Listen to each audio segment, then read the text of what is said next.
দেখছো এই লোকটাকে দেখো, এই এত বড় ক্ষেতটাকে, এই যে এত বড় ক্ষেত, এইটাকে চটাই কাদা করে দিল ভাই।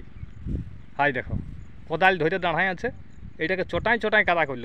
এর চাষি পরিশ্রম করে প্রচুর ভাবু। মানে লোকটা দেখছো তো, লোকটার চেহারাটাকে ভালো করে দেখো, যে লোকটা এই এত বড় ক্ষেতটাকে, হাল ফাল নাই, গরিব মানুষ পাচ্ছে না খরচ করে, কিন্তু চটাই ক্ষেতটাকে কোদালে চটাই কাদা করে দিল ভাই। দেখো তার নিদান দেখো, দেখো আমি লোকটার সঙ্গে কথা বলাছি। দেখো লোকটার সঙ্গে আমি কথা বলাছি।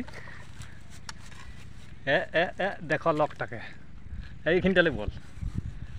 হ্যাঁ ভাই, কোদলাই ক্ষেতটাকে কি চটাই কাদা করে দিলিস? হ্যাঁ চটাই। বা ভাই ধন্যবাদ। মানে পরিশ্রম, মানে খাটাইয়া লোক খাটতে পারে, তো লোকটাকে চিনে রাখো। দেখো নামটা কি বলো ভাই? ডাক্তার কুমার। ডাক্তার কুমার। অনেক ধন্যবাদ ভাই তোমাকে।